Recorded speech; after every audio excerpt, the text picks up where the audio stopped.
Assalamualaikum warahmatullahi wabarakatuh.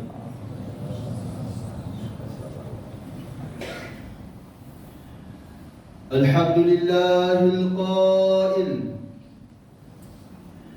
A'udzu billahi minasy syaithanir rajim.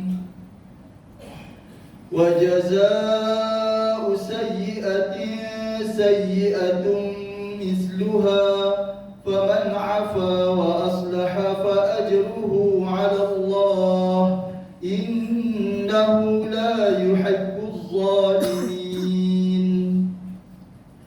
Asyhadu an la ilaha illallah wahdahu la syarika lah wa asyhadu anna Muhammadan 'abduhu wa rasuluh. Allahumma salli wa sallim ala sayyidina Muhammad wa ala alihi wa sahbihi ajma'in. Amma ba'd, faya ayyuhal muslimun, ittaqullah, usikum wa iyaya bittaqwallah, faqad fazal muttaqun. Qala Allah Ta'ala, ya ayyuhalladzina amanu ittaqullaha haqqa tuqatih wa la tamutunna illa wa antum muslimun. Muslimin yang dirahmati Allah Subhanahu wa taala sekalian, saya menyeru agar kita bersama-sama meningkatkan ketakwaan kita kepada Allah Subhanahu wa taala dengan melaksanakan segala perintahnya dan meninggalkan segala larangannya. Marilah kita memberi sepenuh tumpuan kepada khutbah yang disampaikan. Janganlah berbual-bual dan berleka-leka dengan telefon bimbit. Semoga khutbah ini memberi manfaat kepada kita semua. Khutbah hari ini bertajuk Binalah Kasih Sayang dengan Ukhuwah. Muslimin yang dirahmati Allah, pada masa kini umat Islam menghadapi pelbagai cabaran. Cabaran terbesar hari ini ialah isu perpecahan ummah. Ia merupakan cabaran seluruh dunia amnya dan Malaysia khasnya. Cuba tuan-tuan fikir, mengapakah umat Islam masa kini amat sukar untuk bersatu? Apakah yang menjadi batu penghalang ke arah kesatuan umat Islam? Sedangkan kita beriman dengan Allah yang satu dan berpegang kepada agama Islam yang satu. Seruan penyatuan ummah ini Allah Subhanahu wa taala menyatakan di dalam surah Al-Mu'minun ayat 52. A'udzu billahi minasy syaithanir rajim. Wa inna hazihi ummatukum ummatan wahidatan wa ana rabbukum fattaqun.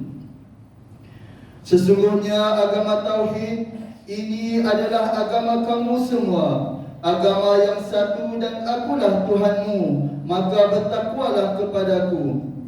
Ayat ini cukup jelas untuk umat Islam memahami betapa pentingnya berpegang teguh kepada dasar akidah Islam sebagai kunci penyatuan. Walaupun berbeza pandangan dalam pelbagai isu, namun selagi perbezaan itu tidak melanggar batas akidah dan syariat, seharusnya umat Islam kekal bersatu dan bersaudara.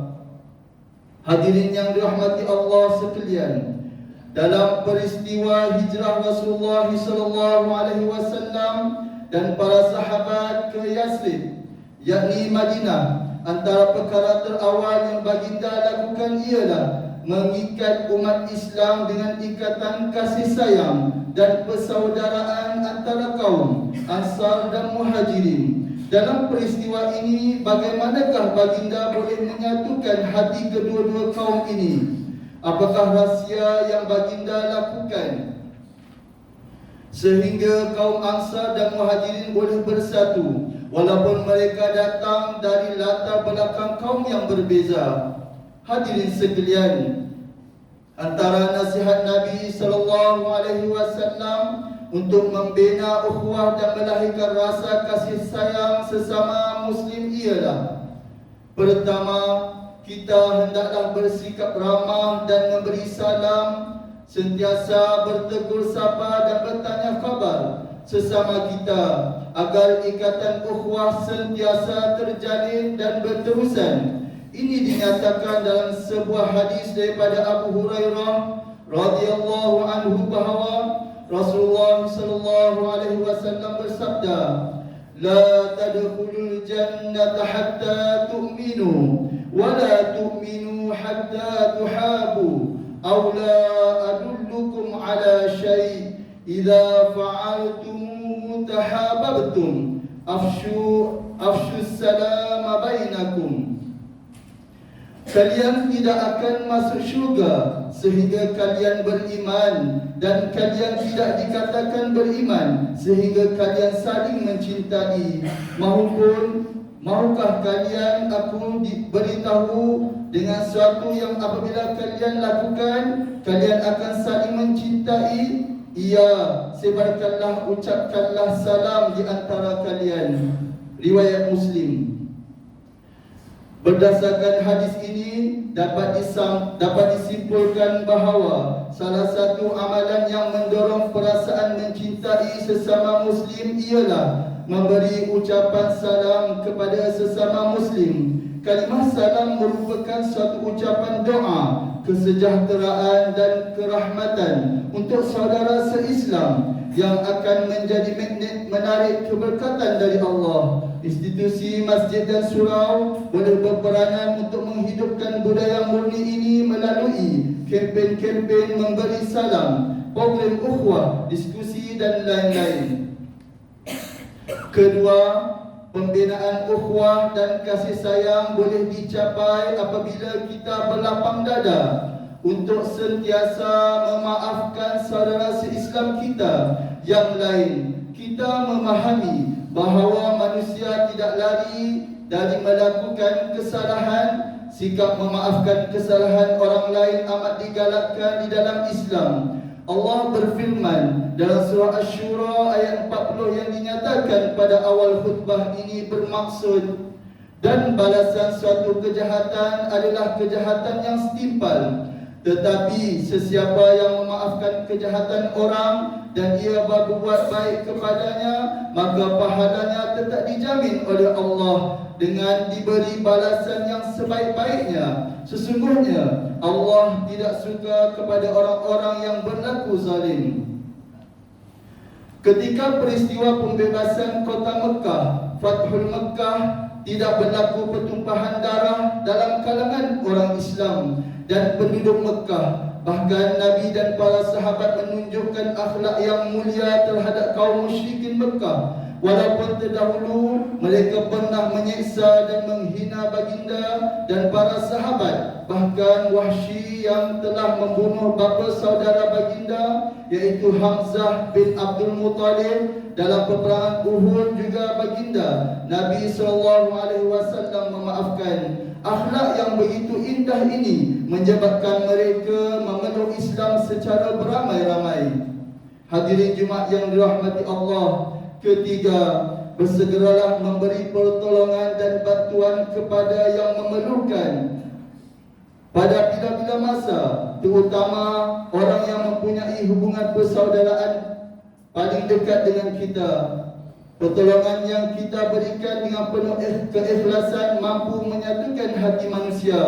Bahkan Nabi SAW amat menggalakkan kita untuk mendorong meringankan beban saudara kita yang lain dalam pelbagai bentuk pertolongan, sama ada menyumbang pakaian, makanan, minuman dan lain-lain lagi. Pertolongan kita ini akan merapatkan lagi ukhuwah sesama kita.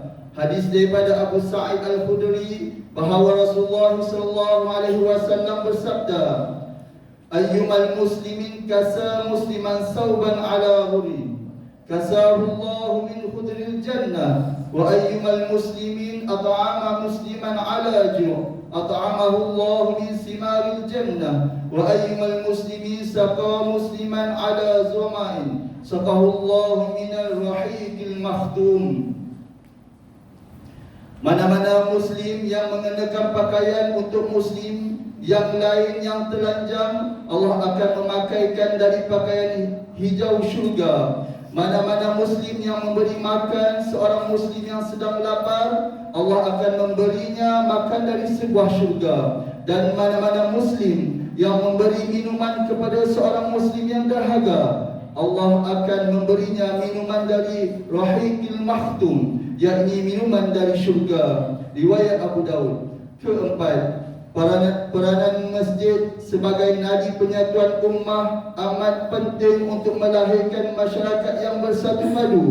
Masjid seharusnya menjadi penggerak utama penyatuan ummah dengan mengajak berbagai pihak seperti Majlis Pengurusan Komuniti Kampung, MPKK, surau-surau, persatuan penduduk, NGO dan lain-lain untuk menganjurkan pelbagai aktiviti kemasyarakatan seperti gotong royong, majlis khatan beramai-ramai, pemeriksaan kesihatan percuma, derma darah dan lain-lain yang bertujuan untuk ahli masyarakat dan komuniti setempat bertemu dan beramah mesra sehingga menjadikan ukhuwah dan kemesraan sesama masyarakat. Sudah tentu Allah Subhanahu wa taala mencintai hamba-hambanya yang saling membantu dan berkasih sayang seperti mana firman-Nya dalam surah An-Nisa ayat 36 yang bermaksud,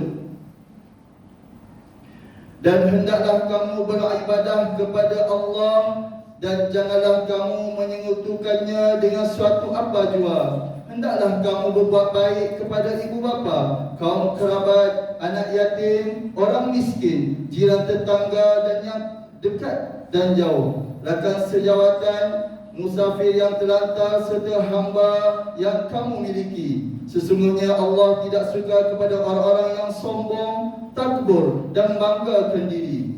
Kelima, perbanyakkan berdoa kepada Allah Subhanahu wa taala kerana dialah yang berkuasa menyatukan hati-hati manusia. Sebagai seorang beriman, kebergantungan harap kepada Allah Subhanahu wa taala wajib diberikan sebagai talian hayat terakhir penyatuan umat selepas segala usaha penyatuan telah dilaksanakan. Firman Allah Subhanahu wa taala dalam surah Al-Anfal ayat 63, A'udzu billahi minasyaitonir rajim.